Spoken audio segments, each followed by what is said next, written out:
திரைத்துறையில் மட்டுமல்ல, நாட்டின் எல்லா துறைகளிலும் பெண்கள் பாதுகாப்பை நாடுகிறார்கள். ஆணும் சரிசமம்தான், பெண்ணும் சரிசமம்தான்.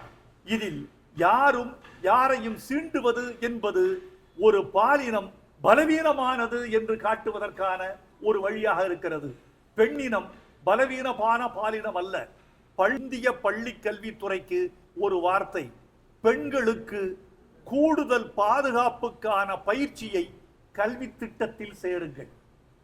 பெண்களுக்கு விளையாட்டு பயிற்சி மட்டும் போதாது, எழுத்து பயிற்சி மட்டும் போதாது.